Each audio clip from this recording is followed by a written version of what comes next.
Hey, this is TVZ. And you're going to use multi-pronged drops as you did in TVT. Although they work a lot better against Zerg.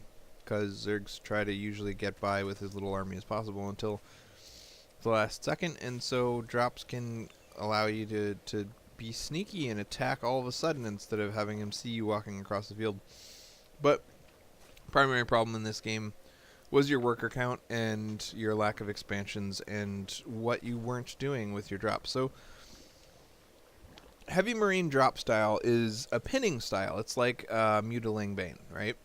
So the concept of Mutiling Bane is that you use mutas and you always have the threat of mutas right near their base so that they're afraid that if they leave their base with their whole army, the mutas will swoop in and kill all their workers.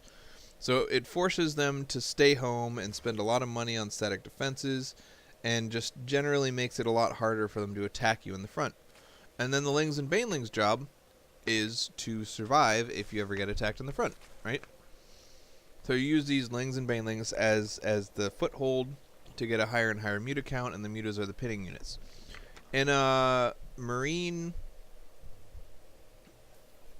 medevac drop play, the pinning unit is the medevacs, and the anchor unit is the Wallens, planetary fortresses, bunkers, and usually tanks.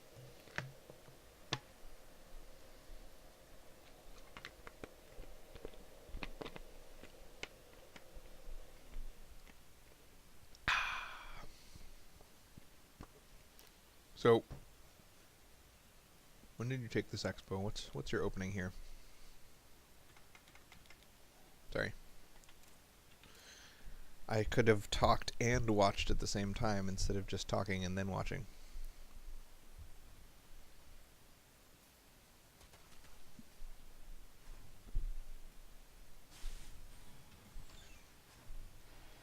Upgrade complete. Looks like the same Marine Fast Expand as you did in TVT. Into 3 racks, into double gas probably.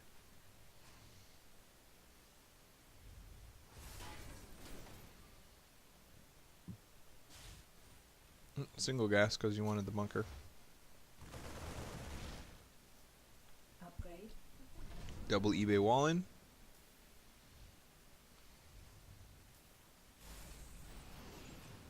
Okay, so I don't know if it's just that you're not comfortable with TVZ or what, but you are cutting a ton of workers. I like that you just tilted the screen for a second there. It's 8 minutes and your entire production infrastructure is 3 naked racks. You're making a factory now, you've got the second gas coming up now, you've got 2 eBays but no upgrades started. And more importantly, it's you've got 31 workers. In the last TVT we watched, at 7 minutes you had 30 workers. And in this game, even though you got the command center at the exact same time, you're 6 workers short. And no fighting has happened. So where did those 6 workers go? And so to me, it feels like you don't have a set build for TVZ, and so it's taking a lot more attention than it normally would for you to remember to make workers. And if that's the case, like the first time you miss 1 worker in a game, you should say, oh, I've lost my privilege of being able to make 1 worker at a time. I must now make 3 workers at a time. And then for the rest of the game, you just make 3 workers at a time. Because if you missed workers once, you're probably going to miss workers again. And it's so weird and hard to predict when you're going to be missing workers and when you're not. Because what happens is you're doing pretty much the same build as you did in TVT. So you feel like, oh, I'm comfortable with this, I can figure it out. But then you're spending a lot of time doing different things, and like making decisions, especially anytime you have to think about exactly what strategy I'm going to go for, or what I saw Aspire, what should I do about it kind of thing.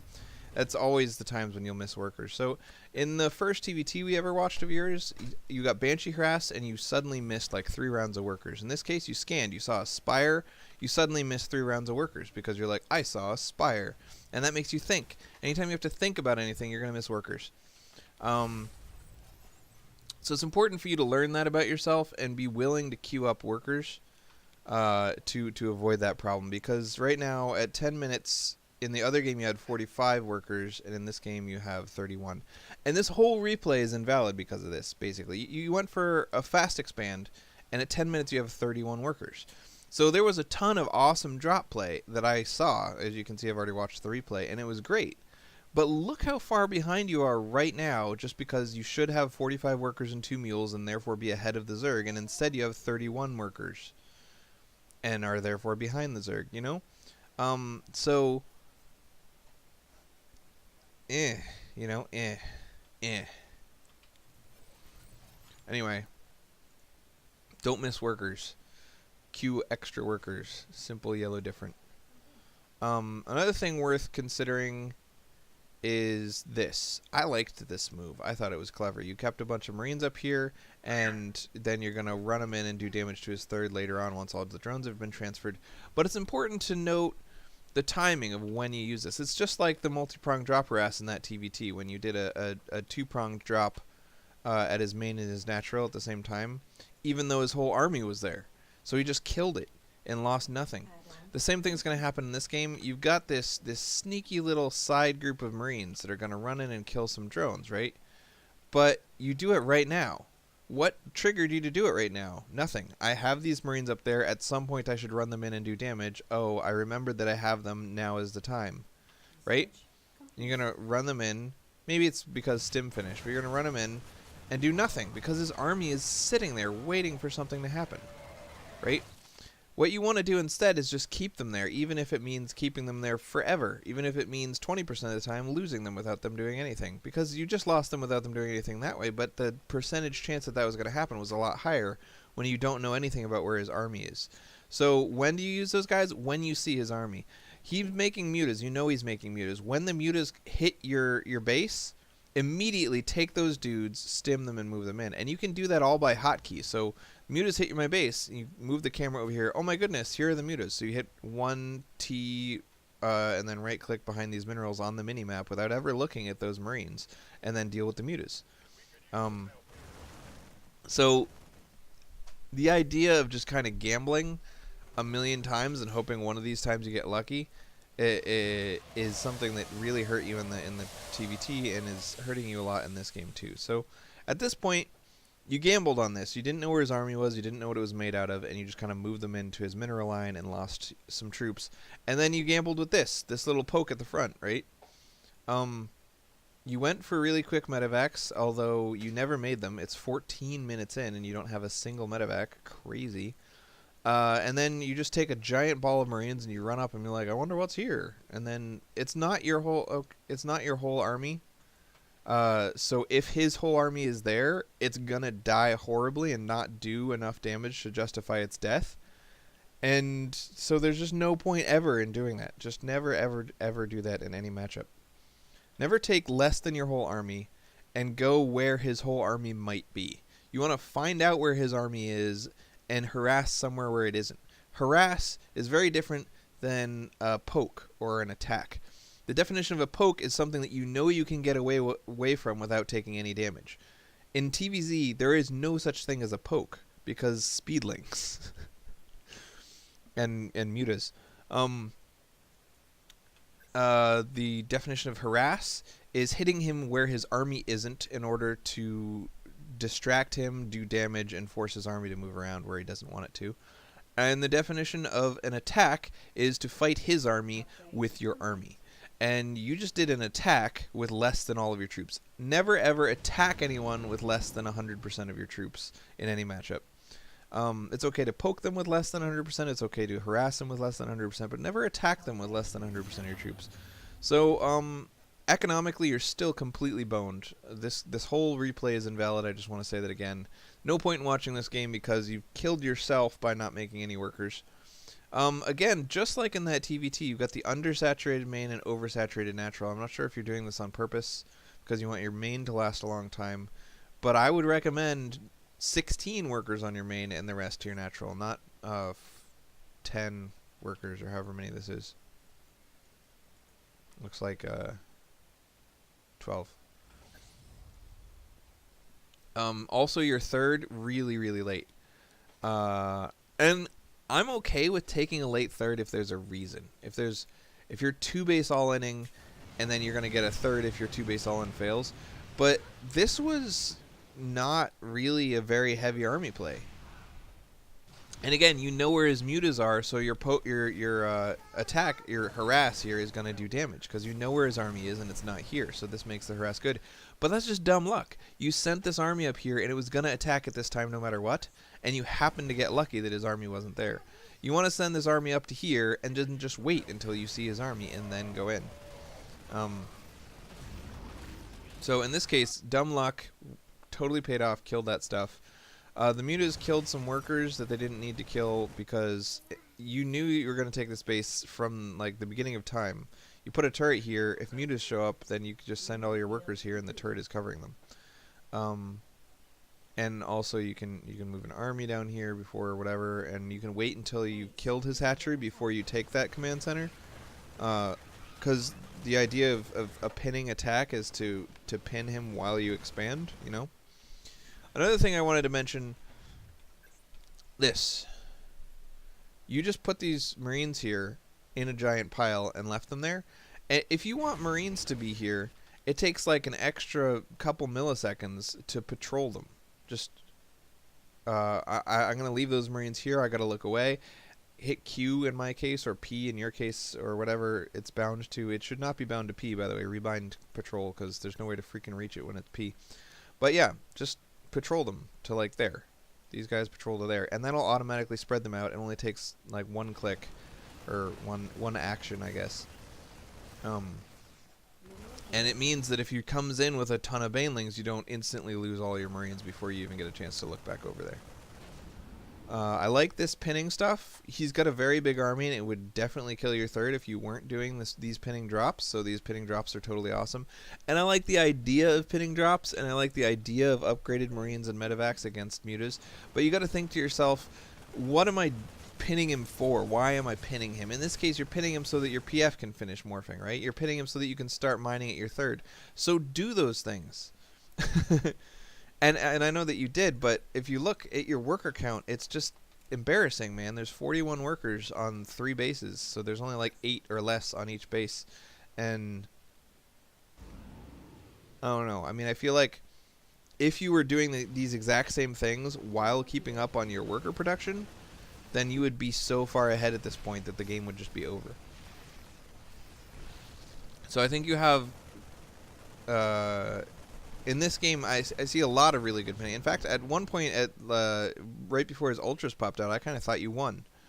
Because you're doing so much damage with these pinning stuff. So I love that you're watching these guys pinning them, and then at the same time you're doing a drop over here, and at the same time there's a drop going on in 2 locations while you're also taking your third.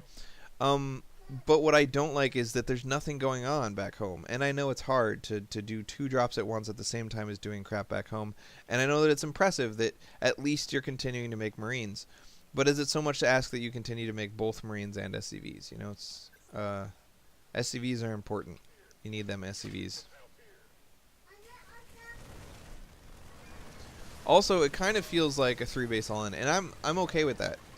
I'm okay with you saying I'm only ever going to get 3 bases, and so I'm never going to get too many SCVs because why bother? I'm going to mine out eventually anyway, and this is my strategy. I'm going to try to kill him with these several drops, and if he doesn't die by the end of those drops, the game's over. And that's fine, but recognize what your priority is then, right? You need a bunch of gas in the early game to get 3/3 upgrades, as well as medevacs, as well as stim and combat shields and whatever else you're getting, right? You need a ton of gas for that. Once you have 3/3 upgrades and stim and combat shields, you are literally not spending gas on anything but medevacs, and you're not even making a ton of medevacs. So suddenly you're getting all this gas that you don't need, and you've got all these minerals that are not being mined. So pull dudes off of gas. There's 2 ways to play StarCraft, man. The continual worker production macro game and the all-in. And all-in is just something that has no backup plan, right? Basically. So if your goal is to take 3 bases and either win or lose off of those 3 bases and you're never going to expand, then it's a very different playstyle than if you're going to continually expand. So you make a certain number of workers, and then as mineral patches mine out, you suicide those workers, or you start long distance mine with them or whatever, and you just have a plan to use exactly a certain number of workers to the most effect to mine off of your 3 bases. I don't think that was your plan. I think you intended to take more bases, and it's just so time consuming or attention consuming to do these multi-pronged drops that you never got around to doing the things you wanted to do. You never dropped mules. You never transferred workers from your main to your third. You never produced additional workers, and you never took guys off gas and stuff like that. But commit before the game even begins to which one of those two things you're doing, and then do the thing that you're doing. So if you're 3-base all-inning, you need to take guys off of gas at a certain point. You need to split the workers between your 3 bases in the perfect way, and you need to not overproduce any buildings, which I think you did just fine with. And if you're not planning to all-in, you need to take a 4th command center. In fact, you need to take it pretty damn early. And you need to continually build SCVs for the first 12 minutes of the game so that you have 72 workers at 12 minutes instead of 45. Hey guys. So anyway, all this pinning stuff was great. I liked it. I think that you would win a lot more games if you did this while also having workers in your base, but whatever. When ultras do come out, Marines become pretty crap. Marines don't do damage to ultras, and that's very sad.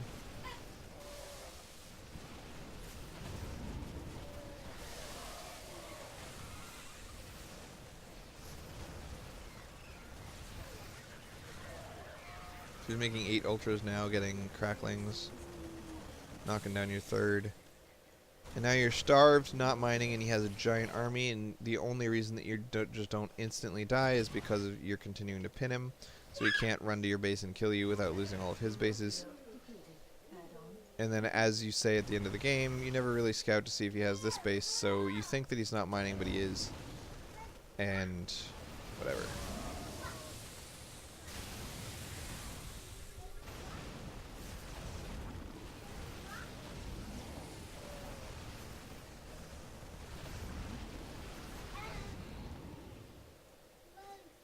So it was a pretty close game. You did a good strategy, and it's basically over now, man. So you scout that he has this base, and you're like, oh, well, I guess I lose. And then you leave.